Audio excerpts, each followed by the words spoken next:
Live from New Delhi, you're watching DD India Live, India's voice to the world. I'm Deepika Mehto, and coming up in the next 30 minutes. Commemorating 75 years of the Supreme Court of India, Prime Minister Narendra Modi says strict legislations have been enacted for the safety of women, says Supreme Court enhances glory of India as the mother of democracy. U.S. Republican presidential candidate Donald Trump campaigns in Johnstown, Pennsylvania, accuses Vice President and opponent Kamala Harris of being a communist. Polls show Kamala Harris pulling ahead in key states. And in a major upset, Novak Djokovic crashes out of the U.S. Open, losing to Australia's Alexei Popyrin in third round.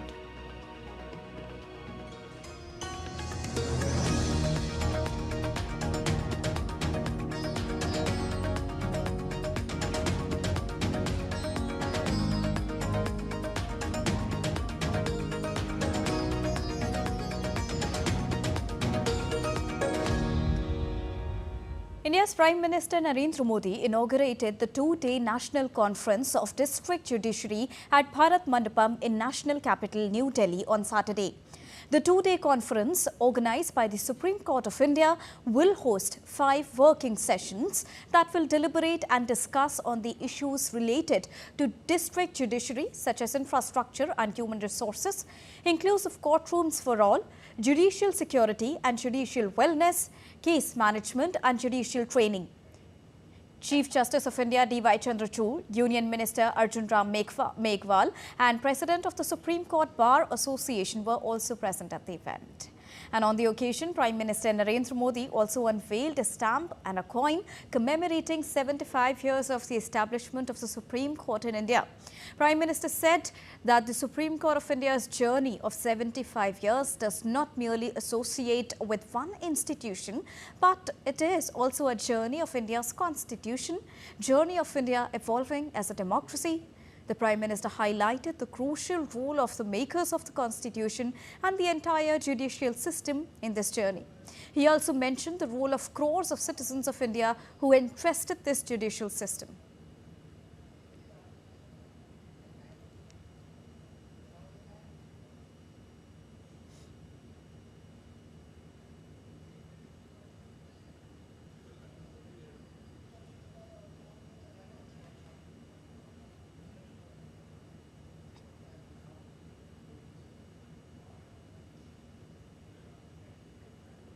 Prime Minister Narendra Modi highlighted the significance of newly introduced criminal bills.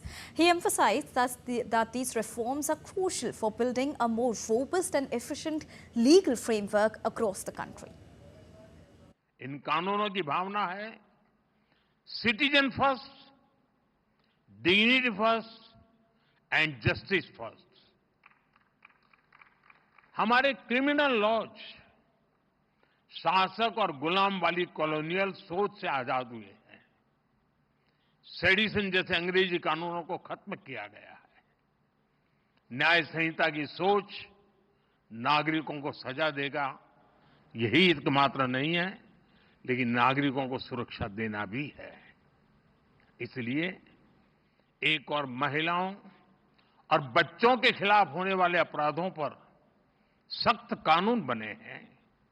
दूसरी ओर पहली बार मामूली अपराधों में सजा के तौर पर community service का प्रावधान किया गया है. भारतीय साक्ष्य अधिनियम के तहत सबूत के तौर पर इलेक्ट्रॉनिक और डिजिटल रिकॉर्ड को भी मान्यता मिली है. भारतीय नागरिक सुरक्षा संहिता के तहत इलेक्ट्रॉनिक मोड में समन भेजने की व्यवस्था बनाई गई है. इससे न्यायपालिका पर पेंडिंग केसेस का बोझ भी कम होगा. Drawing the attention of the gathering against burning issue, the Prime Minister emphasized that atrocities against women and the safety of children were a serious concern in the society today. He further highlighted that many strict legislations were enacted for the safety of women in the country. आज महिलाओं के खिलाफ अत्याचार, बच्चों की सुरक्षा समाज की एक गंभीर चिंता है. देश में महिलाओं की सुरक्षा के लिए कई कठोर कानून बने हैं. 2019 में सरकार ने फास्ट ट्रैक स्पेशल कोर्ट की स्थापना की योजना बनाई थी. इसके तहत अहम गवाहों के लिए डिपोजिशन सेंटर्स का प्रावधान है।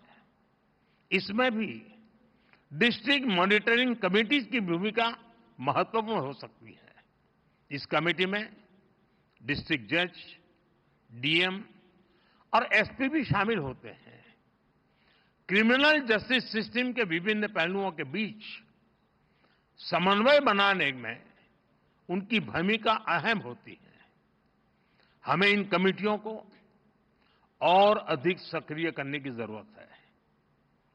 महिला अत्याचार से जुड़े मामलों में जितनी तेजी से फैसले आएंगे, आधी आबादी को सुरक्षा का उतना ही बड़ा भरोसा मिलेगा।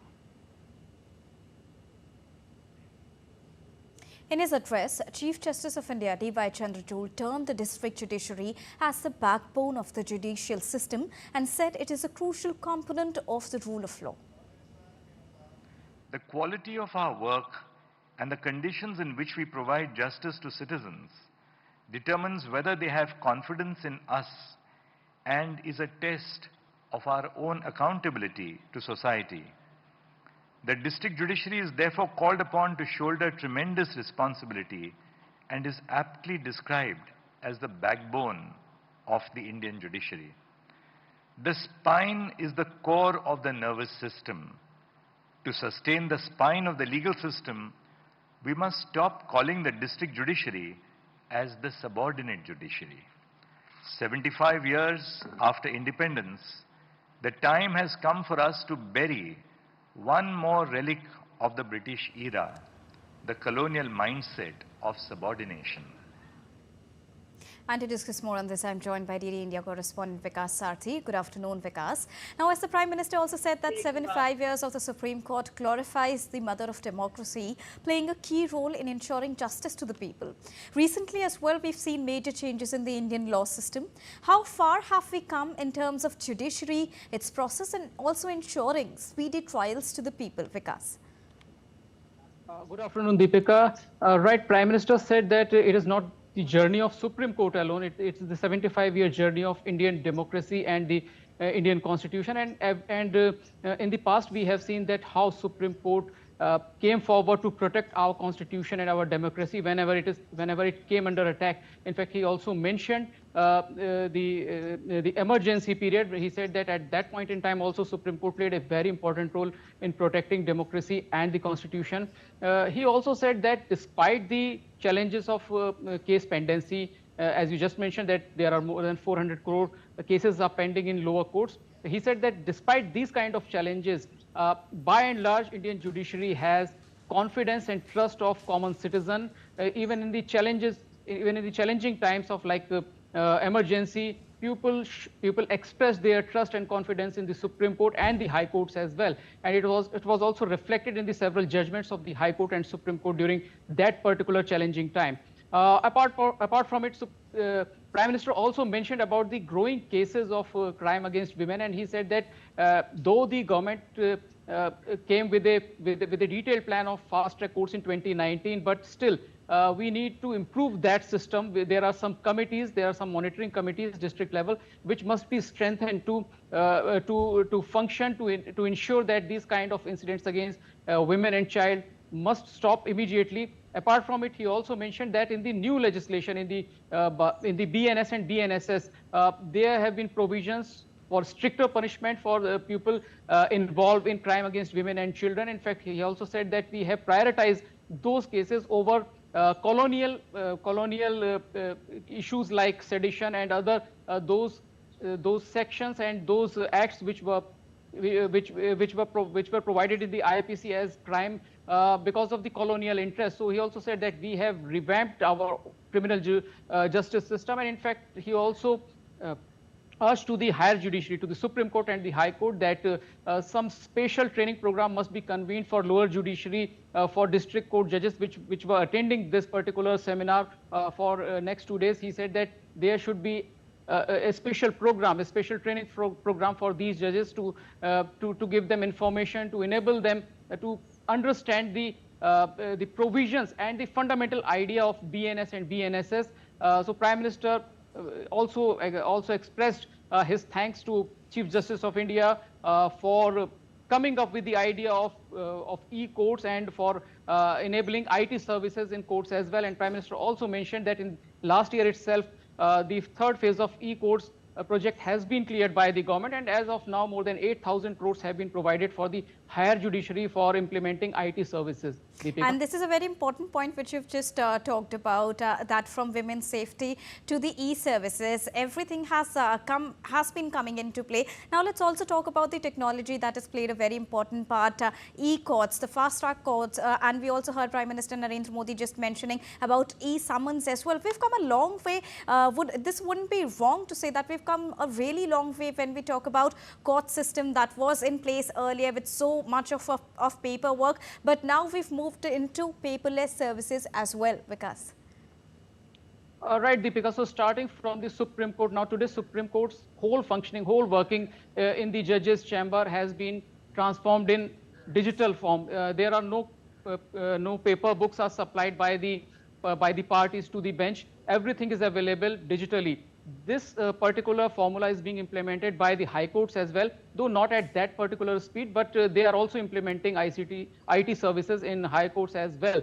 Apart from it, every document which is presented before the lower court, high court is being scanned for digital preservation. Apart from it, as you just mentioned, that now we have come up with the idea of issuing summons and warrants through digital mediums. In fact, just a week before, Rajasthan became the first state which has implemented issuing summons and warrant through digital mediums. High Court just initiated that project, and in the coming days we will see that other high courts will also implement that kind of services where most of the work will be paperless.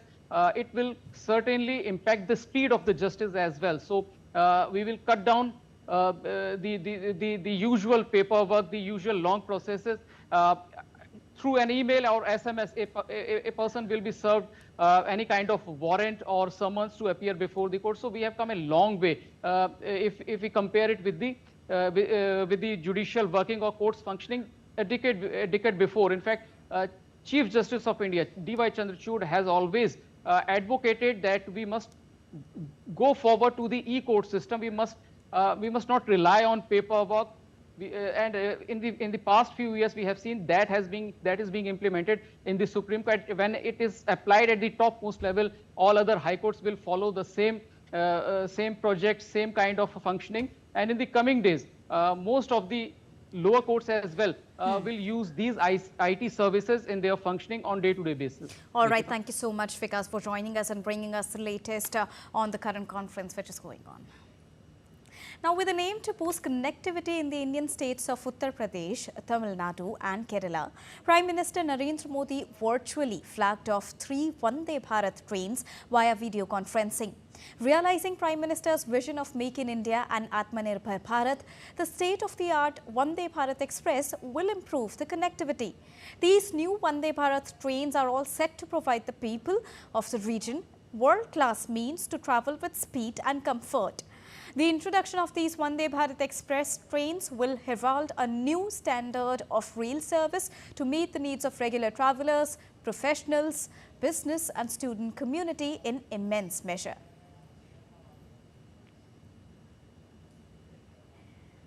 And further in his address, Prime Minister Narendra Modi emphasized on the drastic increase in railway budget allocations for both Tamil Nadu and Karnataka, reflecting the government's commitment to enhancing infrastructure and modernizing the rail network in these states.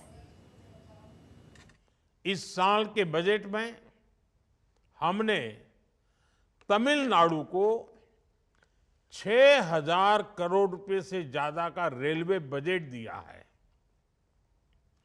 ये budget 2014 की तुलना में 7 गुना से अधिक है। तमिलनाडु में 6 Vande Bharat train पहले से ही चल रही है। इन 2 ट्रेन के साथ ये संख्या अब 8 हो जाएगी। इसी तरह कर्नाटका के लिए भी इस बार 7,000 करोड़ से ज्यादा का बजट आवंटित हुआ है।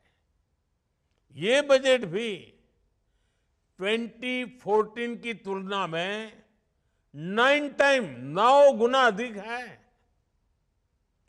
आज वंदे भारत ट्रेनों की 8 जोड़ियां पूरे कर्नाटका को जोड़ रही हैं।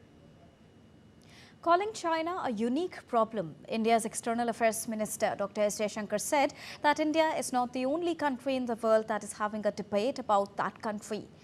Addressing the 80 World Leaders Forum in New Delhi on Saturday, the minister said everyone chose to consciously overlook the nature of Chinese production decades ago and are now complaining. There is a general China problem. We are not the only country in the world which is having a debate about China.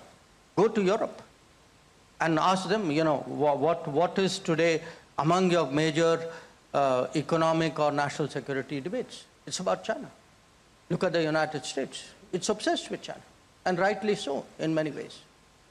So the fact is, let's not make out as though it's only India which has a China problem. India has a China problem, a special China problem. That's over and above the world's general China problem. All right, it's time to take a short break on DD India Live, but still to come on the other side. Brazil watchdog moves to block access to Elon Musk's X platform after court's order. At least 6 dead in Japan as Typhoon Shanshan crept eastward through Japan.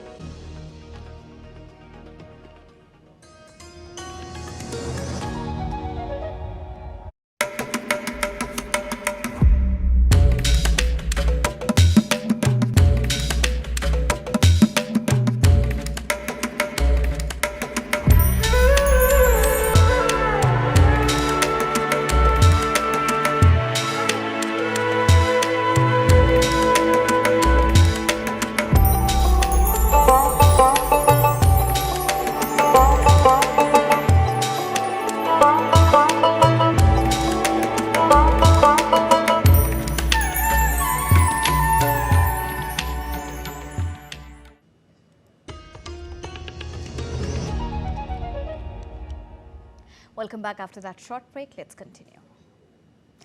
Updates on the Russia-Ukraine conflict now.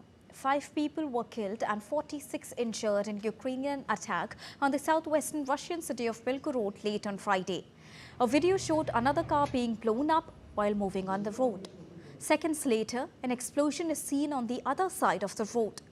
Ukraine has staged frequent attacks on Belgorod and other Russian border regions in recent months.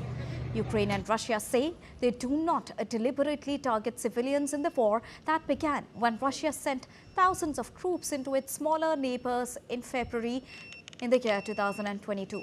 Moscow has called the operation a special military operation. Israel's military has said that its forces killed 2 attackers in separate incidents in the West Bank. One of the attackers infiltrated an Israeli settlement and another shot at the soldiers after his car exploded. The Israeli army said that terrorists attempted to run over a security guard at the entrance of a community settlement. In another incident, a car caught fire and exploded in a gas station. The army said it shot the terrorists who exited the vehicle and tried to attack them. Sirens blared during the night on Friday in areas around Kiryat Shmona as numerous rockets were launched towards northern Israel. The Israeli military said that the rockets were fired from Lebanon. According to Israel's army, some of the projectiles were intercepted while the remaining few fell in open areas, resulting in fires. In response to the attacks, it said its air force had struck a number of Hezbollah facilities in southern Lebanon. Fears of a full-blown war in the Middle East are intensifying as fire exchange between Hezbollah and Israel continues. The United Nations will start vaccinating some 640,000 children in the Gaza Strip against polio on Sunday, a campaign that relies on daily 8-hour pauses in fighting between Israel and Hamas in specific areas of the besieged enclave. The complex campaign that is targeting children under the age of 10 follows confirmation last week that a baby was paralyzed by type 2 polio virus, the first such case in the territory in 25 years. WHO officials say at least 90% of the children need to be vaccinated twice, with 4 weeks between doses for the campaign to succeed. But it faces huge challenges in Gaza that has been largely destroyed by nearly 11 months of conflict. The UN agency said the campaign would occur in 3 phases, which is in central, in southern and in northern Gaza. The World Health Organization's Director General Tedros Adhanom Ghebreyesus had also issued an appeal for the protection of health teams preparing for the polio vaccination campaign in Gaza. Tedros stressed that it is imperative for all the parties involved to ensure the safety of the health workers, medical facilities and children during the rollout of this vital public health initiative. Moving on, at the Moms for Liberty conference, former US President Donald Trump criticized Vice President Kamala Harris, calling her a defective person. The event aimed at galvanizing support among Trump's base, focusing on conservative education policies. Trump addressed issues like school choice and transgender athletes, while also criticizing Biden's administration education approach. Trump expressed surprise over Harris's limited media presence, suggesting that her lack of interviews reflected poorly on her capabilities. She's defective. She's a defective person. And we don't need another defective person as President of the United States. We just had that. And as Trump addressed the crowd, they underscored his stance on issues like transgender surgeries by calling those horrible and crazy. All of the things we're talking about, no men and women's sports, no gender operation. I mean, there's these operations, it's crazy. You know, I don't know if you know, Europe has gone totally away from it now. Yes, sir. We're way behind them. They don't do it anymore. And this is just horrible. But who could even believe this is happening? So think of it. You have these parents that end up in fistfights at school meetings, and the parents mean well. They end up getting arrested, put in prison.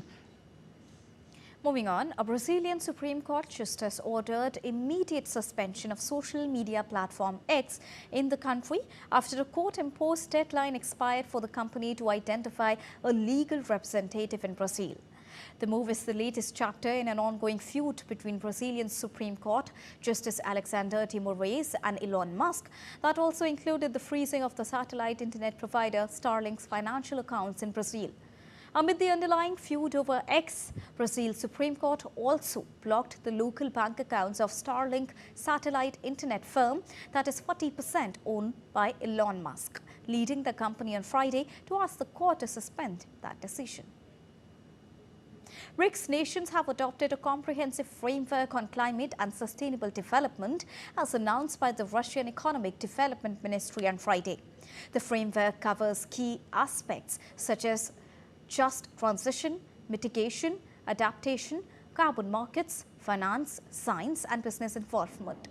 Russian economic development ministers highlighted that all BRICS countries oppose unilateral green protectionist measures by developed nations as these harm the economies and supply chains of developing countries. A second document, which is a Memorandum of Understanding on the BRICS Carbon Market Partnership, was also developed during the forum.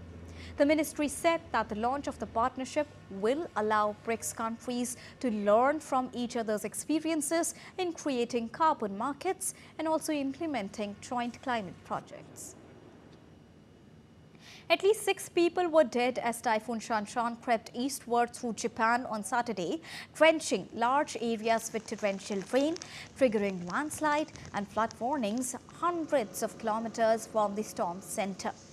Homes with roofs partly sheared off while cars drove wheels deep on flooded roads in the country's southwest.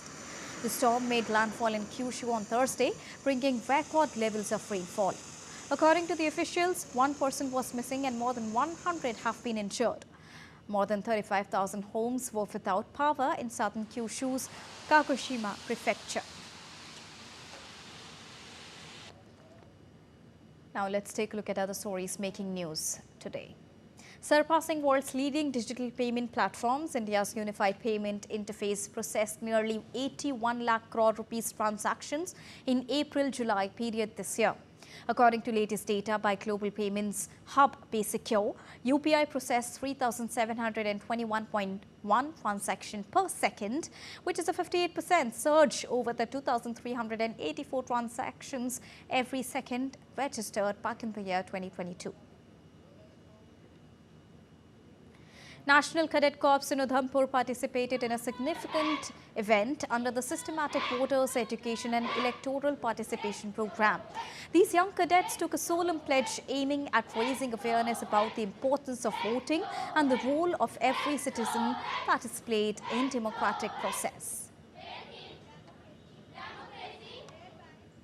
On to sports now.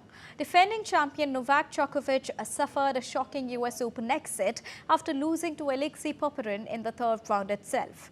Djokovic suffered a major upset at the hands of Australian Alexei Popyrin with a 6-4, 6-4, 2-6, 6-4 defeat in the third round of the US Open. Popyrin, who lost to Djokovic at both the Australian Open and Wimbledon this year, has reached the round of 16 of a major tournament for the first time. That's all for this edition of DD India Live, but do let us know your thoughts on the news of the day. For those on the go, you can get all the latest news and updates from India and across the world on DD India mobile app. The app is available on both Android and iOS platforms. Scan the QR code on the screens to download it right now. We'll be back with more news as it breaks here on DD India. I am Deepika Mehta, and from all of us here in New Delhi, thank you so much for watching DD India Live. Namaskar.